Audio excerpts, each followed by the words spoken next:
Okay, I think we're in business now. So welcome to the second session of Thriving Academically in Seminary, technically the third, but the second in person.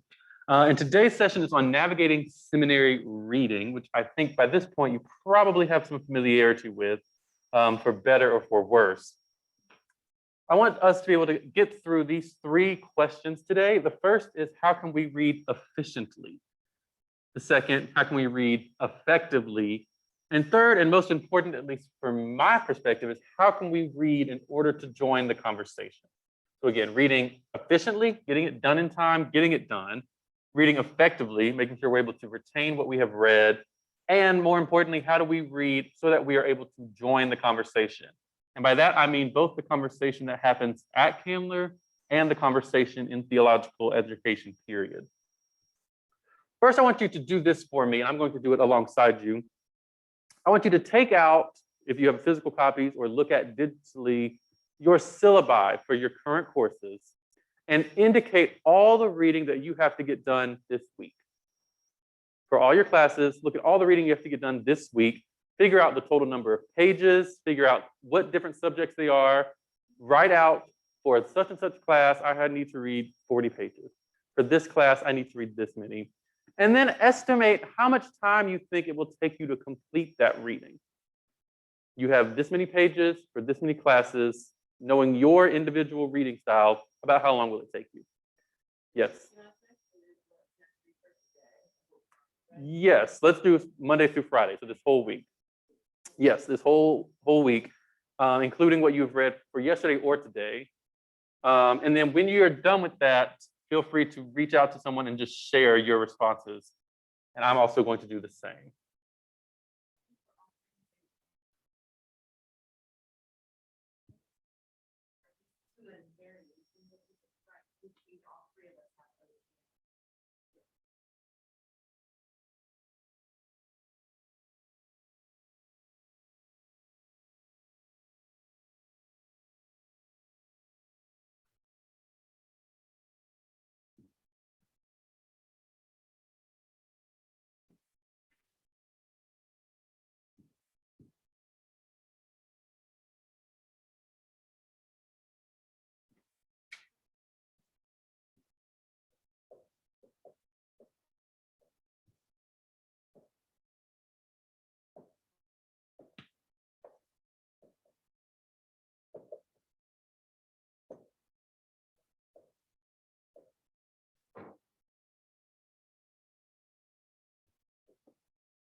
You all three have all the same classes? No, we just have the two big ones. The two first year ones, okay.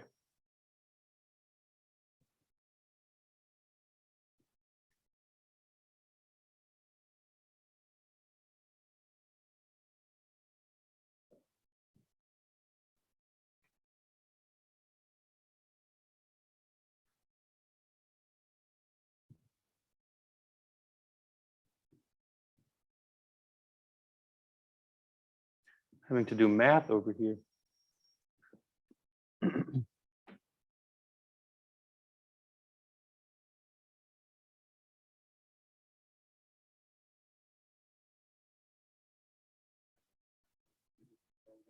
No, you're okay. You can be in here if you want to.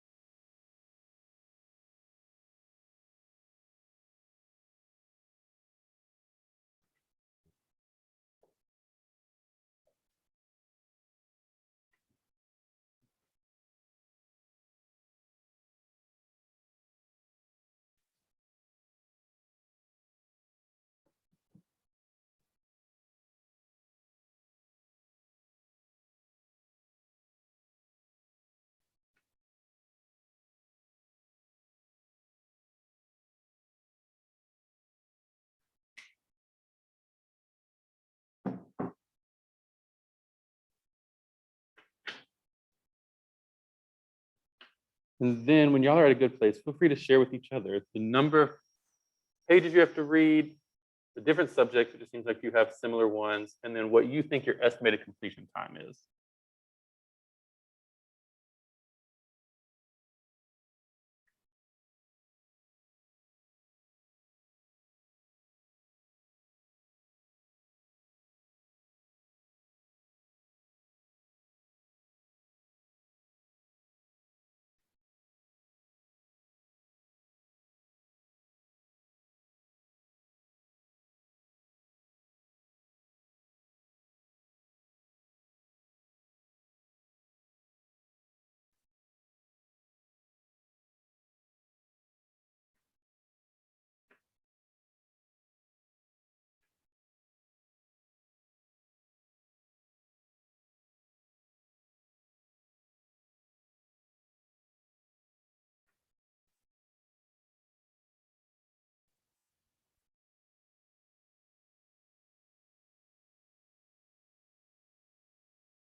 About 2 more minutes.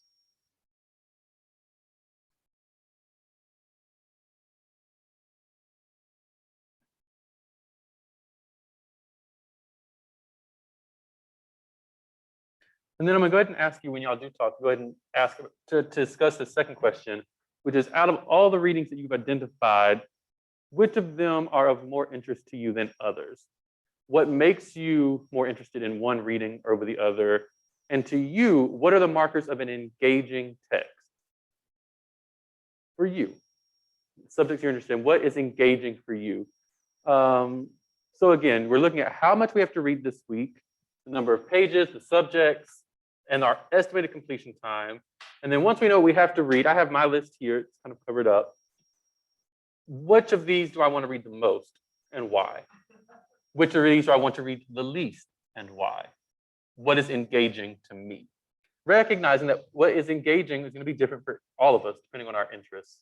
We'll take about 4 more minutes to do this.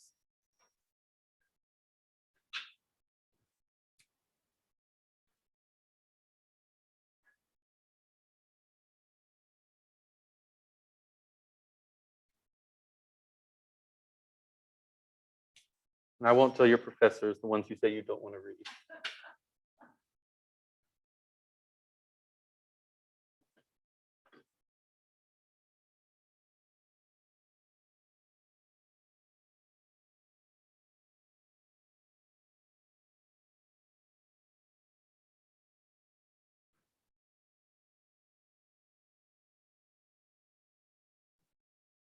Yeah.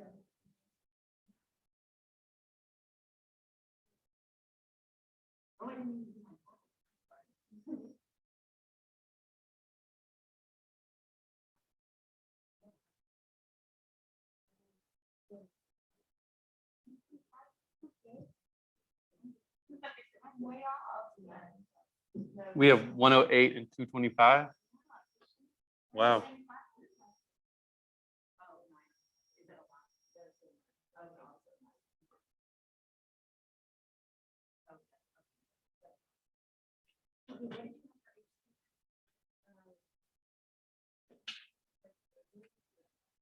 Can you say those numbers again? Y'all had 108.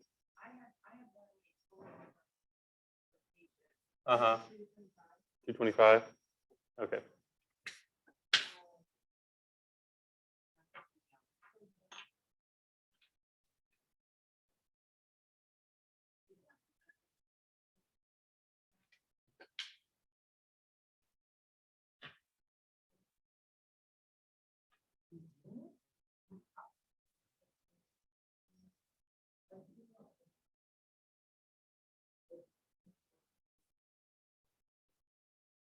Right.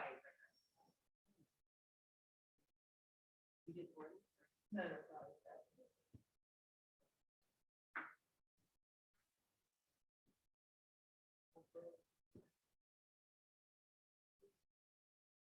isn't that interesting?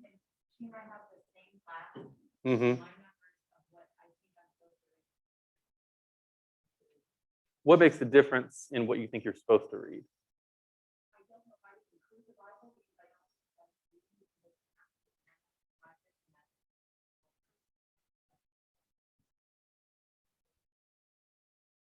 Oh, yeah. I mean, in terms of what we have to read, yeah, maybe that's the difference in terms of what we are supplementary. Have you? No, that's not the case. Have you gotten to the question about priorities yet? Which are the readings you want to read and why?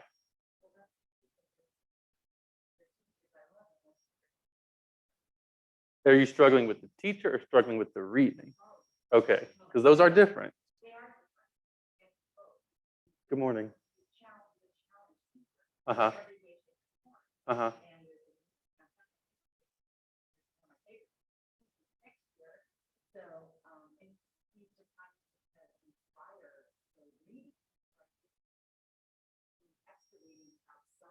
Mm-hmm.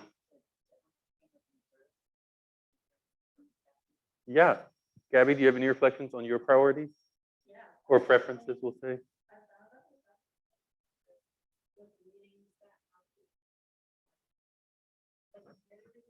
Mhm. Sure.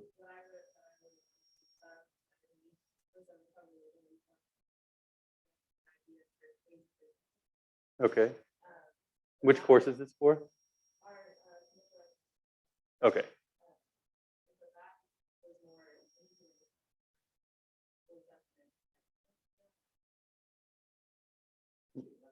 Right. What do you think, all of you, what do you think are markers of an engaging text? What for you, regardless of the subject, makes you want to read the book? What about the writing?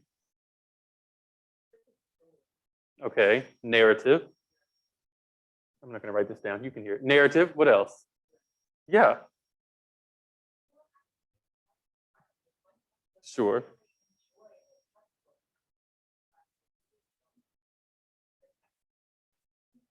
Okay.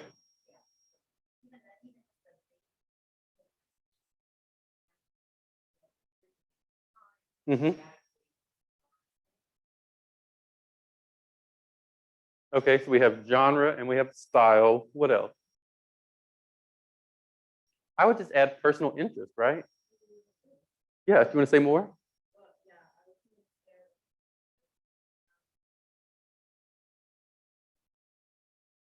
Right.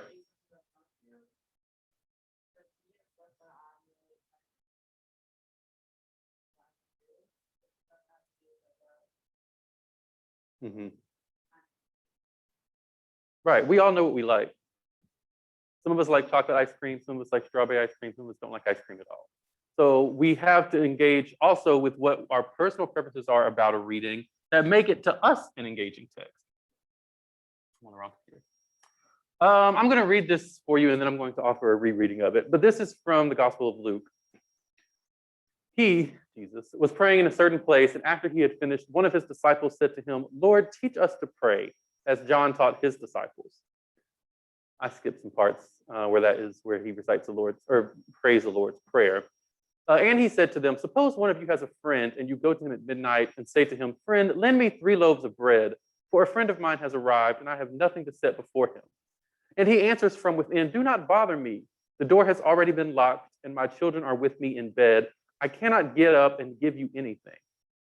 I tell you, even though he will not get up and give him anything because he is his friend, at least because of his persistence, he will get up and give him whatever he needs. So I say to you, ask and it will be given you, seek and you will find, knock and the door will be opened for you. Why would I put this up on a day about reading?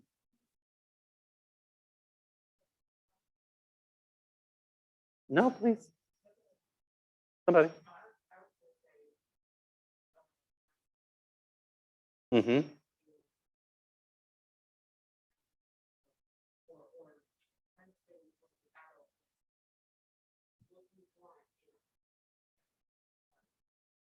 Absolutely. Terry, did you want to add anything to that?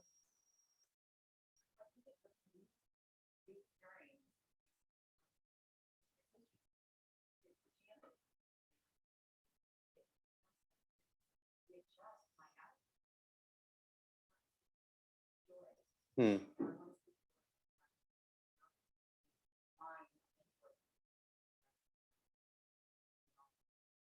Sure.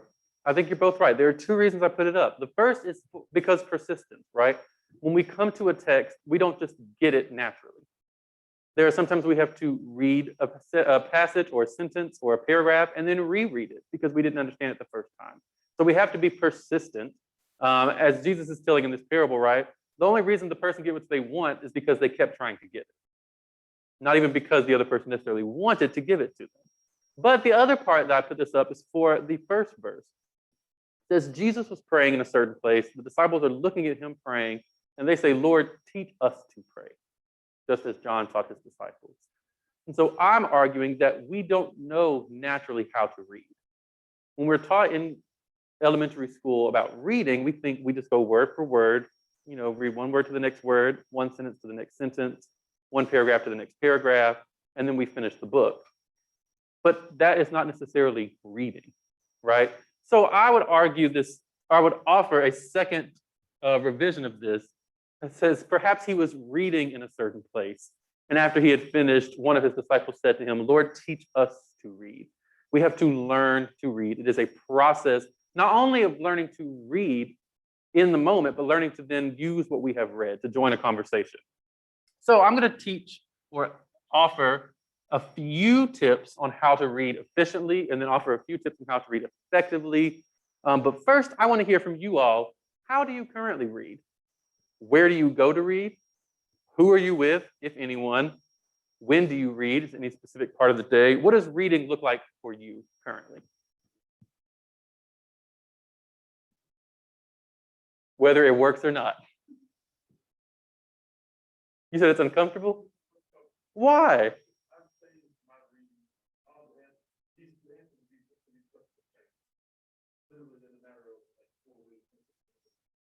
Where are you at now?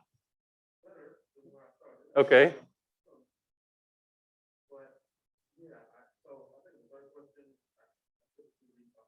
Is that true for everybody? Does anybody read with other people? Okay. Not necessarily, y'all sharing a book, but you may be at a coffee table, a coffee shop, and sitting, working together. Yeah, yeah. And you might be in the library, but by yourself, or you might be at a coffee shop, but at your own table, or at home, or wherever else. Yes, please continue.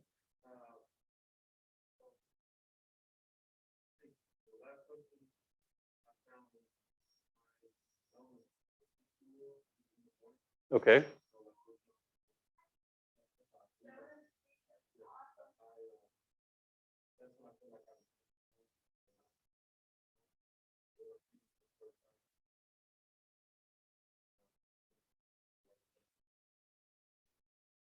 Okay. Do other people share that? Mornings work well? Ooh, we'll get a strong no. Gabby, what works for you?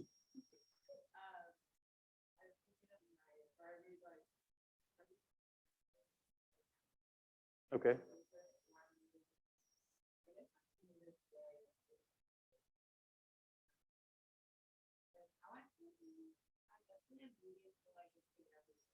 Okay.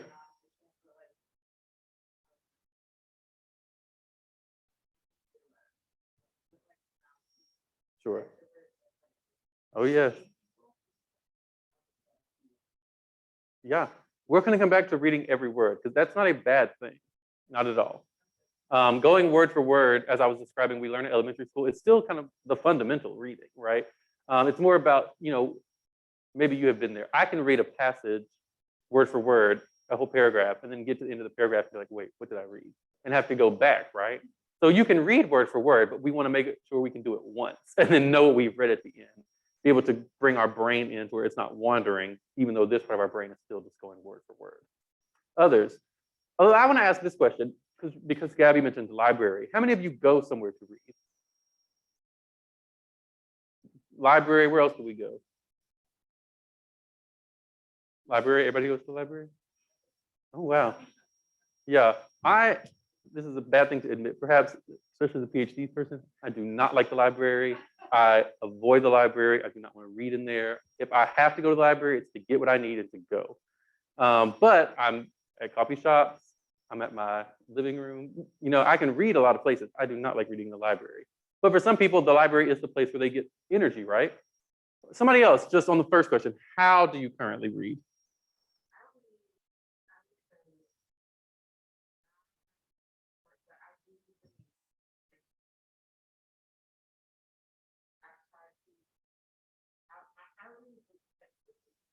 Yeah. Mm-hmm.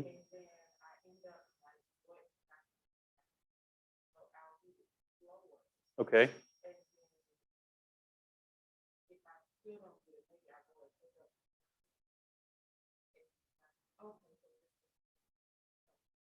Mm-hmm. Yeah. Is that a hand, Gabby? Okay. One more question about how do you currently read? When it comes to time-wise, if you have 108 pages, 225, my number for the week is 422. If you have this many number of pages this week, how do you split up the time? Do you sit down and say, I'm going to read 50 pages all at once? I'm going to read this whole reading for this class all at once, or do you break it up? How do you read time-wise? You fit it in when you can? Yeah. Mm-hmm.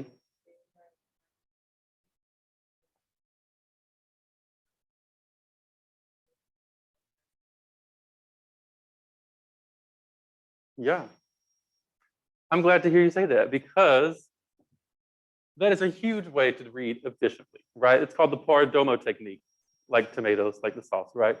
So it has 4 steps. Number 1 is you decide what task you need to complete, which is this task, which is what I had you do in the beginning, right? How many pages do I have to read and for what subject? When are they due? Now, this is one way of doing it. You can modify this, of course. But the second step would be to set a timer for 25 minutes. So for 25 minutes straight, until your timer goes off, you read. Number 3 is when your timer, or number 3 says work on to the timer. Number 4 is when the timer dings, take a 5-minute break. So then you have 30 minutes, right? You're reading for 25 minutes, you take a 5-minute break. When that 5-minute break is over, you come right back, read for another 25 minutes straight, then take a 5-minute break. Most of them suggest you do this 4 times. So that's 2 hours, right? Then after that's 2 hours, take a long break. Take a 15 to 30-minute break. So perhaps 2 hours is all you need to do the reading for one class. You're going to do all your reading for HC in 2 hours. Break up those 2 hours within these 30-minute intervals. And then when you're done with the 2 hours, stop. One key I want to point out is that you should stop at the 2-hour mark, whether you've completed the reading or not. So if you say, I'm going to devote 2 hours to all of my HC reading, and 2 hours are up and you still haven't finished, and so you say, well, I'm just going to keep going. Don't do it. It's not worth it. Your brain's already falling asleep. It's already distracted. Your body, if nothing else, needs to get up. So just stop. The reading you do after that point won't be effective. Take a break. Do whatever you need to do, and then come back. And if you need to start the process over again, do that. So many times I think we're taught, though, to just push through. And so some people will sit in a chair and read for 5 hours. But we have to then look at how much of those 5 hours are actually spent of good quality reading time versus 2 hours that maybe have been stronger than a 5-week one. Does that make sense? So Gabby, since you seem like you do this in some way, how does this work for you? How do you experience it? So my timing is actually 45 minutes. Okay. So you kind of doubled it. Yeah. Okay. And honestly, it used to be where it was an hour. It feels like a do it for another time. Also, like Mm-hmm. You seen those tweets, where it has somebody reading a book with like gummy bears at the end of each paragraph, right? It does feel like a treat. Like, okay, I just need to read for such and such amount of time, then I can get a break. Others, if you've done this before or you're just now hearing about it, how does it sit with you? How are you responding to it? The idea of it.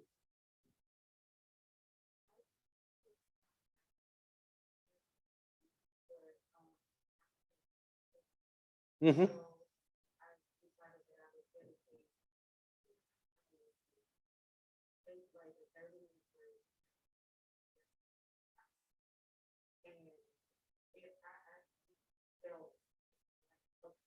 Mm-hmm.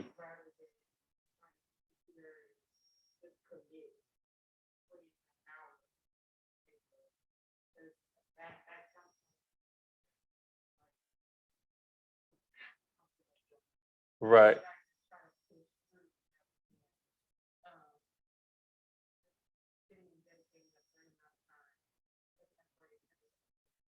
Right. I think the good thing about this is that it applies to any type of work, right? It can be reading, or it can be writing a paper, or whatever other type of work you might be doing. Um, Even physical work, right? Gardening or whatever, I'm gonna do it for a little bit and then I'm gonna take a break. Others, how's it sitting with you? We don't have to answer. Is what? Yeah, it is, right? The key of this one, though, is that those 25 minutes are undistracted.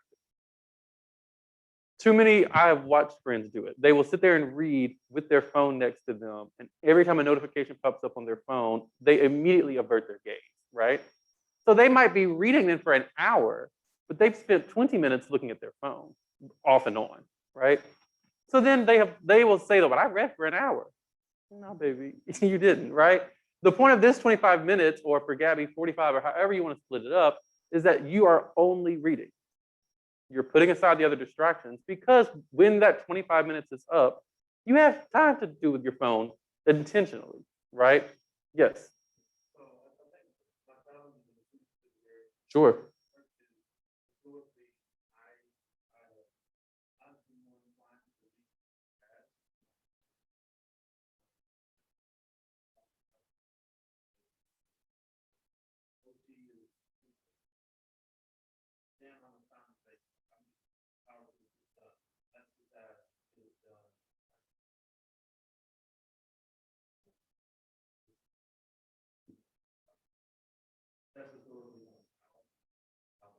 Mm-hmm.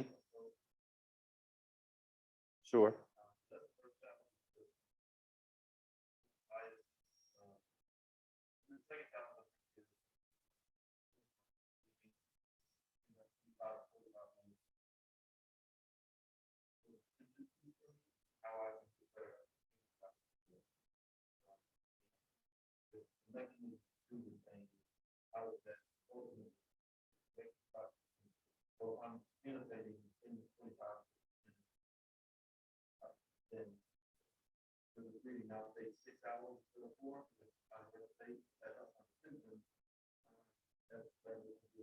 Yeah, these are good questions. We're going to get to the annotating in a minute.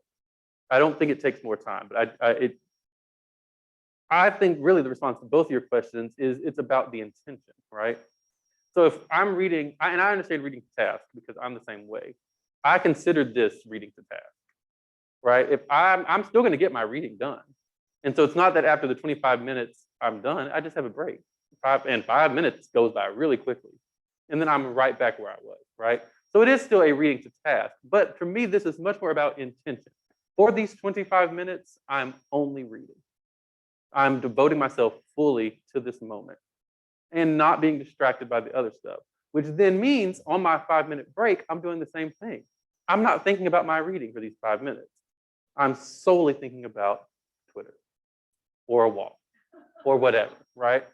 It means then on my break time, I get to devote myself fully and intentionally to that, which I would also argue, this is a complete aside, but it's the same way with rest or self-care, right? If we're trying to rest or care for ourselves, but still answering emails, then that's not the same, right? But it's being able to fully focus on this for a moment and then fully focus on this. And I think when we allow ourselves to fully read just alone, it does not take as long, or it does not require as much to retain, because our brain isn't worrying about all these other things that it wants to be distracted by. Yes.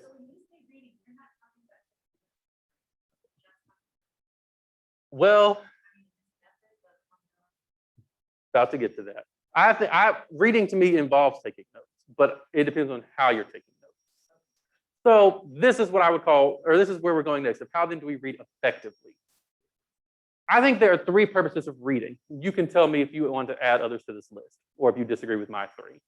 But when it comes to academic reading, particularly within theological education, I think there are three purposes. The first is to engage the author and their argument. A lot of times when we're grading papers and we've asked students to identify the argument, they jump to telling us what they think without first being able to say, okay, but what is the author saying?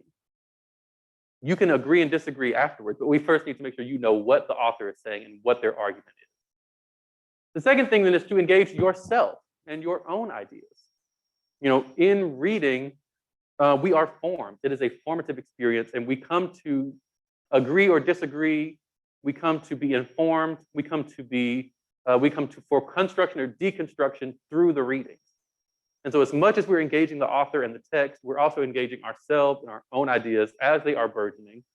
And then lastly, we're doing it to join the ongoing conversation of thinkers and practitioners, both in our circles and in the broader space, right? So Gabby, the book you mentioned earlier that you're reading for Con Ed, there's an author, right, who has an agenda, who wrote that book. And they themselves, in writing that book, are a part of a larger conversation of people talking about justice work around prisons, right? So they themselves are not just an expert, although they probably are, but they are an expert among other experts and then inviting you to join the conversation, right? Here's my perspective. Here's my argument. What do you think about it? And then you as the reader get to say, you know what? I love it. This part makes sense. Or, nah, man, you got some things wrong, and here's why. Or here's my perspective. These three things I think are important for reading effectively because it doesn't make us just want to read word for word to get done the reading. We want to engage each reading, even your HC textbook. This sounds bizarre, perhaps. Even your HC textbook, your Old Testament textbook, they have an author, right? Or two or three authors with an agenda, trying to make an argument about something. You want to engage that author, figure out their argument, but you also want to be ensured you're aligned with what you're thinking and your response to it so that you can join the conversation, not only in your discussion groups or in the lecture, but the broader, larger conversation about Christendom. I think that when you take notes or you annotate, it is a part of reading, and it's a method called talking to the text. So imagine, I would offer this for any time you're reading. Imagine that you and the author of a text are sitting down for coffee to discuss their ideas. What questions do you have for clarity? Where do you agree with their argument? Do you have pushbacks or critique? And so the same way you would with a friend sitting down for coffee, they're going to say, hey, I really have this great idea. I want to tell you about it. Or I'm thinking such and such and such. You're going to listen, right? You're going to let them say what they have to say. But while they're talking, you might say, oh, yeah, that's cool. I don't know, baby. You may want to rethink that part.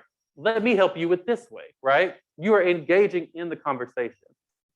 What would it mean then if you took reading in the same way? This is an author. This is a person, an individual who has probably degrees and has research, has history.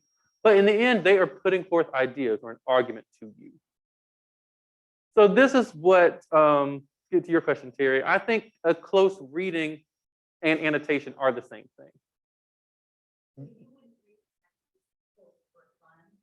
I go back to make notes.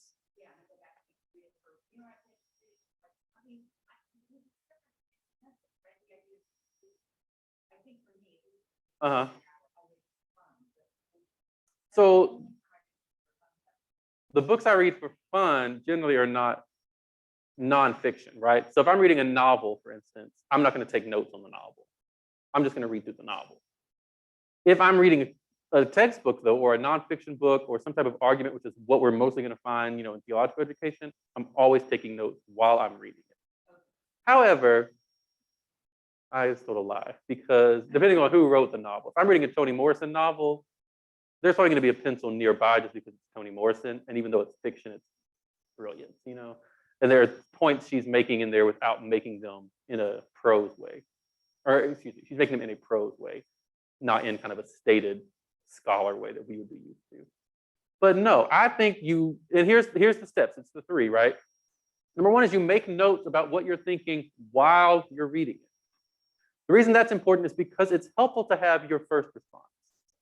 Even if, and this happens to me all the time, I can be on page 24 and an author says, some people might ask about blah, blah, blah, blah. And I'm in the comment going, yeah, what about that? Because I disagree with you, da, da, da, da. And then by page 26, they have resolved that. And I just say in 26, oh, okay, I got you. Never mind, right? But it's helpful for me as I'm going to say, this is what comes up in me. This is what I'm thinking. And in the conversation, the author may respond to it, at which point I'll respond back to the author. So we want to make notes about what you're thinking while you're reading it. You want to have a conversation with the text. So this is not just affirmations, although it includes that. It also could be connections, right? A lot of my margin notes are, this reminds me of this other author who talks about this related thing. It could be comments. It could be light bulb moments of, this is what you mean. This is your argument. I got you now. I didn't get you for the first 50 pages, but I got you now, right? One thing that I try to tell people to avoid, because I just don't think it's helpful, I have never seen it be helpful for people, is excessive highlighting. I think people think when they finish a book, if there's just yellow and pink all through it, that means they've read it. If everything is highlighted and everything is in yellow and pink, then your brain does not signify anything as special if all of it's highlighted, right? So if you do use highlighters, that's fine. Just highlight what is important. There shouldn't be 40 sentences on each page highlighted, right? Because then if everything's special, nothing is special. I think when you're annotating or reading, you underline or engage what is necessary. So I did this, right? I don't know if I'm gonna do it up here. So here's a sample text for us to look at. This is from Bird for Bird by Anne Lamott. This is a chapter titled Looking Around. So it's not a very dense scholarly text. It's just her advice about writing. But while I'm reading it, I literally, as I'm reading, I want you to shout out to stop me in the conversation with your responses. And I'm going to do the same, right? And these are things that you might would write in a margin, or you might would underline or draw an arrow to. So obviously it's harder by far to look at yourself. What does that say? Obviously, it's harder by far to look at yourself with this same sense of compassionate detachment. Practice helps. For me, I'm going to underline practice helps. As with exercise, you may be sore for the first few days, but then you'll get a little bit better at it every day. I'm learning slowly to bring my crazy pinball machine mind back to this place of friendly detachment toward myself so I can look out at the world and see all those other things with respect. You would underline it? Okay. Yeah. Somebody else, were you saying something, Gabby, too? Okay, you would have highlighted the whole sentence. Okay. I think when I read that sentence, what I would do is draw an arrow to the margin and put, how do you do this, right? You're talking about you bring your mind back to the place of friendly detachment. How? What does that look like? What do you mean? Yes. Uh-huh.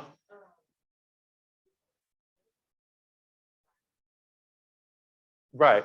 And to be fair, with this passage, that's an excellent question. To be fair, I just took this from the middle of a chapter. So the few paragraphs before she explained it. But no, for this passage, absolutely. What do you mean? What is compassionate detachment?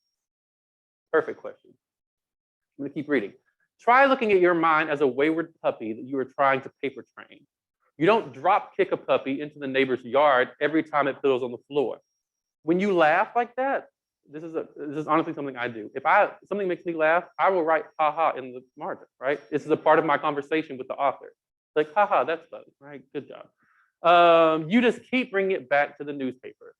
So I keep trying gently to bring my mind back to what is really there to be seen, maybe to be seen and noted with a kind of reverence. For me, I'm just going to circle the word reverence.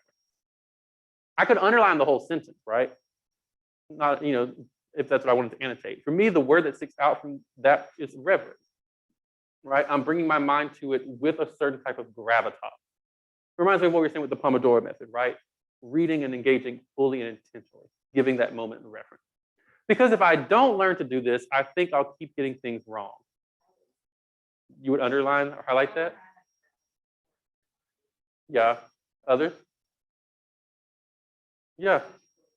Yeah. For me, with that last sentence, because if I don't learn to do this, I think I'll keep getting things wrong. I always put up like a little frowny face. Like literally like, the little two dots and a frown. If I don't do this, I'm gonna get things wrong. Oh no, right? I don't want that. I honestly think in order to be a writer, you have to learn to be reverent. If not, why are you writing? Why are you here? Right? I feel like that's something we're gonna circle, underline, or even just draw an arrow to. If there's a line where I just think the whole line is good, why are you da da da da da? Why are you da da da da da? In the margin, I may just do this, right? Or I may just say, good question. Let's think of reverence as awe. This is important, I think, as a trick. She has used the word reverence earlier in the text, and now she's saying, let's think of it as awe, right? She is offering a definition of how she is interpreting reverence. So in my margin, that may be where I put, she's defining something here. She's putting forth her argument, her claim about, for her, reverence is awe. As presence in and openness to the world, the rest of her definition. The alternative is that we stultify, we shut down. Think of those times when you've read prose or poetry that is presented in such a way that you have a fleeting sense of being startled by beauty or insight, by a glimpse into someone's soul. All of a sudden, everything seems to fit together, blah, blah, blah, blah, right? Now, these are all the notes that we made from Anne Lamott's Looking Around. Simple advice to writers about being observant about the world. But you see how easy it is while you're reading to just annotate, to just make your notes. The one advice I would give, and then we have to go, is that you don't want your annotations to be arduous, right? So that's why mine, and this is not saying you have to emulate me, but frowny face, deaf, good question, arrow, right? Because getting back to your question, if we're trying to write out full sentences or paragraph responses, then it does take a lot of time, right? Then that does become time consuming. But we're thinking about it as if we're in a conversation, right? So if a friend says this to me, I'm not going to say, you know what, you're right, and then go on a paragraph diatribe, right? I'm going to say, that's a good point. Or I may make a face of like, oh no, that's not good, right? There's short responses because the person who's talking is still talking. So I'm letting her talk, but I'm just saying, oh yeah, that makes sense. Or, oh, I see what you mean by reverence, right? Until you get to the end of that chapter, maybe, this is a practice if you do want to do larger notes. Say I get to the whole end of this chapter, I get to the whole end of looking around. And, most books have that kind of empty margin space wherever before the next page starts. In that margin space, say, okay, in this chapter, Lamott says blank, blank, and blank, and blank, and blank. And here's what I think about it, right? Write up some more bulleted notes in that chapter. So that way, if nothing else, if you forgot it the next day, you don't have to go back and read the whole chapter. You can go to that little margin and say, okay, here's a summary. Ah, I remember now. And then that's it, right? So even the retention doesn't become as arduous because you don't have to go reread the whole text. You just reread your notes. Or even through your margins, right? If I'm saying, what did Anne Lamott mean by all? Or by some other term, all I have to look is for where I wrote death. Because for me, that's a shorthand I use across the board. Anytime an author is defining their term, I put DEF period. So I just have to look through my margins for death. Ah, there it is, right? So figure out whatever those annotations are for you, for the things that are important. If it's when they're defining terms, if it's when they're connecting to something else. I even use symbols. Anytime somebody talks about theology, that theology proper, I always do that.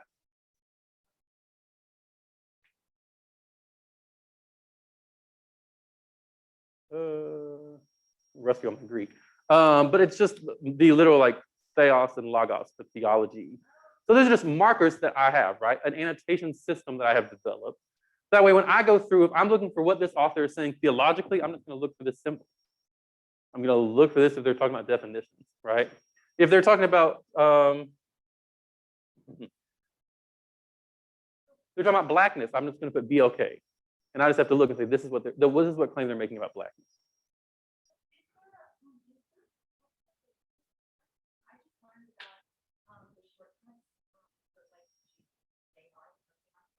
So, I mean, I just learned about all of the ancient.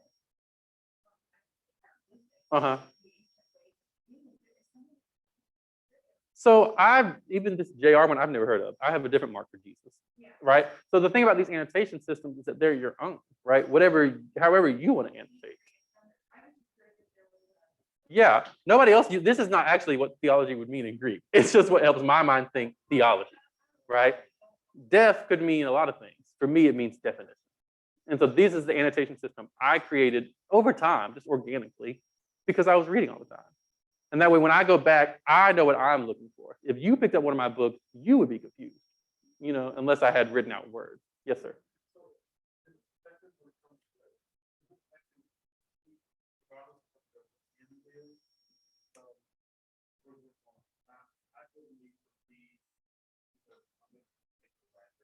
Can you look me in my eye?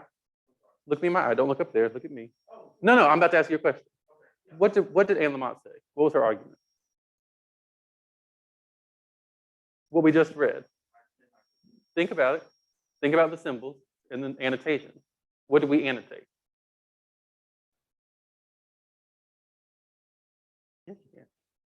What was the word she defined? We put DEF by. Okay, so what is Anne Lamott talking about in terms of reference? You're right there at it.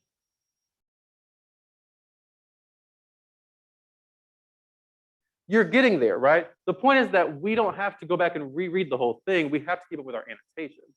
So when you say the word reverence, Anne Lamott's talking about how writers have to be open to the world, including open to themselves, right? Come to it with a certain type of reverence to see things. And then based upon what they see, to think if they need to be noted, right? Isn't that something word for word right there? right? Maybe to be seen and noted with a kind of reference, right?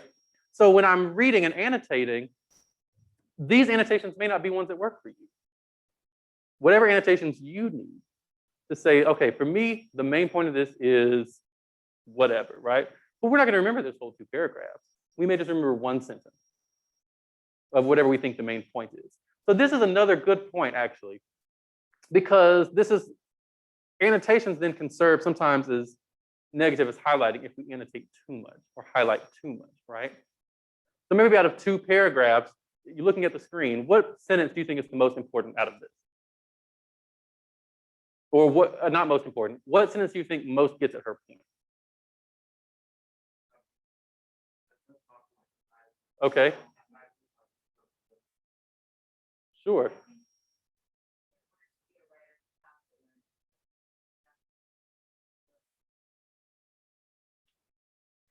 I think so, yeah. I think that could be one. I think another could be, so I keep trying gently to bring my mind back to what is really there to be seen, maybe to be seen and noted with a kind of reference, right? I think the other part is like the context. You know what I'm saying? Like, you know, just, I mean, you don't, this is, it's unfair to just have this one section. I would disagree. I think there's a point. There's a point being made here. We've just both named it, right? Is that in order to be a writer, you have to see things, be reverent to see them, and then to note whether they need to be written or not. The nuance in what the 2 sentences we picked out, they're both right at the point, right? The one I picked out, it has to do with her saying some things need to be seen and noted. But there's a nuance in her argument that some things may need to be seen but not noted, right? And a writer then determines out of what they revere, out of what they give reverence to, these are the things to write about.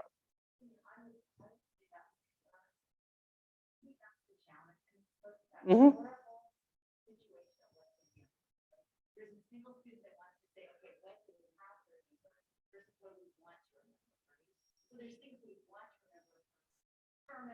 Mm-hmm.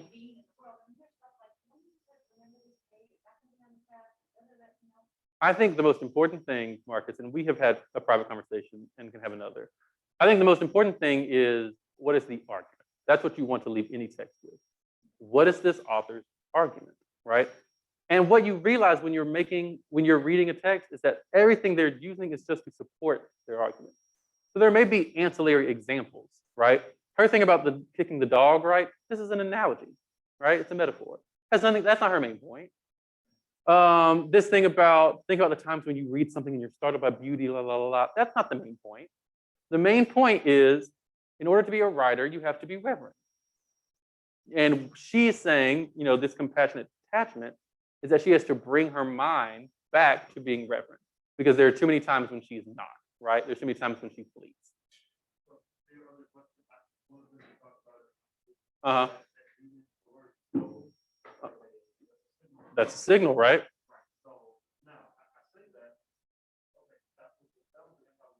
Mm-hmm.